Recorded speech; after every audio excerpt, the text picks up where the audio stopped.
कहते हैं कि ना छोड़ा नेता बना है। एक बात बताइए, पढ़ा लिखा है भाई, पीएचडी कर रहे हैं, नीति नियम का जानकारी रखते हैं, भारत के संविधान को लगभग 25% को जानते हैं, कानूनों को जानते हैं, और सबसे बड़ी बात एमएलए का फुल फॉर्म जानते हैं। मनी चश्मा नहीं जानता एमएलए का फुल फॉर्म। हमारे 81 को एमएलए जो है, हमको लगता है 70+ लोग एमएलए का फुल फॉर्म नहीं जानते। मनी चश्मा नहीं जानता होगा।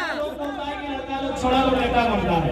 तो हम अपने लोगों से ही सवाल करते हैं, जो बकायदा हमारे संजय दा ने भी आपको गिनाया कि भागलपुर के से आए हुए कोटा के सांसद माननीय श्री निशिकांत दुबे को आपने स्वीकार कर लिया, बिहार के किसी जिले से चलकर आए जयंत सिन्हा, यशवंत सिन्हा को आपने स्वीकार कर लिया, आपने बिहार के सुनील सिंह जी को स्वीकार कर लिया, आपने बीडी राम को स्वीकार कर लिया, आपने हरियाणा राजस्थान के संजय सेठ को स्वीकार कर लिया, आपने बलिया के पीएन सिंह को स्वीकार कर लिया, बक्सर के राज सिन्हा को स्वीकार कर लिया, सुन रहे गया के अकेला जी को स्वीकार कर लिया।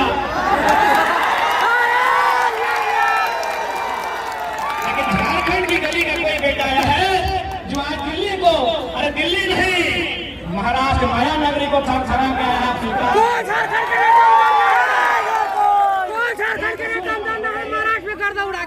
आप इधर कोटा के सांसद को बिहारी आपका स्वीकार कर लिए, हरियाणा को स्वीकार कर लिए, यूपी वाला को स्वीकार कर लिए, कांके का विधायक है आपका राजस्थान का, अरे आप पूरे इंडिया वाला को अपने झारखंड में स्वीकार कर लिए, और इसी झारखंड का पारसनाथ की मिट्टी में पलने वाला एक बेटा खड़ा हुआ है, आप लोग बोले छोड़ा नेता बनते, तो बने तो लकी दिक्कत हो,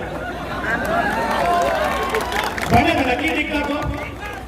सुनाई था अपन गीत में मतलब बना लो नेता कोई की दिक्कत हो भाई, जो लोग नीति नहीं लिख पाएगा हम लोग नेता बना है। मैं यहाँ आवाम के बीच कहूंगा, मैं बकायदा मीडिया मिलूंगा ना, मैं आपके सामने कहूंगा, हमारे पास 81 विधायक, 14 सांसद, 6 राज्यसभा सांसद है। अगर वे लोग नीति 2 अक्षर में आता है, अगर नीति को शुद्ध लिख देंगे तो हम कल ही वापस ले लेंगे आंदोलन को, हम लोग किसी प्रकार की राजनीति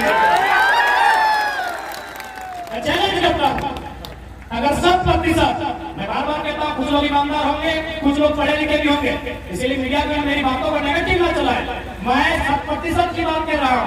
अगर झारखंड में जो हमारे 81 एमएलए हैं, 20 सांसद हैं, अगर वो नीति को 2 अक्षर में आता है, 2 लेटर में नीति हिंदी में लिखा जाता है, अगर वो नीति को शुद्ध लिख देंगे, मैं वचन देता हूँ हम लोग पॉलिटिक्स नहीं करेंगे। अब याद कर लेंगे सब। नौ में हफ्सी होगा कि 100 में तिरगी होगा।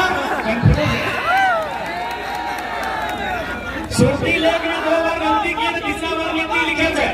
सुरती लेख समझते हैं ना? बचपन में वो हिंदी में हम लोग को सुरती लेख का चेक होता था, टेस्ट, और अंग्रेजी में स्पेलिंग टेस्ट। तो सुरती लेख में नीति को हम भी 2 बार गलत लिखे थे, समझ में नहीं आता था कि हर्षी किसमें होगा और दीर्घी किसमें होगा। तो तीसरा बार में नीति को सही लिखे हैं, इसलिए आज चूंकि पढ़े लिखे हैं इसीलिए चुनौती दे रहे हैं। हमारे पास 101 एमपी एमएलए हैं, अगर वो केवल नीति को लिख देंगे हम लोग वचन देते हैं पॉलिटिक्स नहीं करेंगे। अब आप बताइए कि जो लोग नीति नहीं लिख पाते हैं वे लोग नेता बन के बैठे हैं। आप इसी भीड़ में पढ़े लिखे लोग हैं, कोई ग्रेजुएट किया है, कोई मास्टर्स किया है, कोई एलएलबी किया हुआ है, कोई पीएचडी किया हुआ है। इसी मंच में जितने लोग हैं मैक्सिमम पढ़े लिखे लोग हैं, कम से कम तो ग्रेजुएट किए हुए हैं, पत्रकारिता के क्षेत्र से हैं। अब ये लोग अगर उम्मीद लगाएंगे कि जो शख्स नीति नहीं लिख पाता है वो हमारे राज्य का कर्णधार बनेगा, वो हमारे राज्य का जीर्णोद्धार करेगा, वो हमारे राज्य का उद्धार करेगा, हम गलत फहमी में, हम गलत फहमी में हैं। इसलिए आज आप, ये कोई मजाक नहीं है।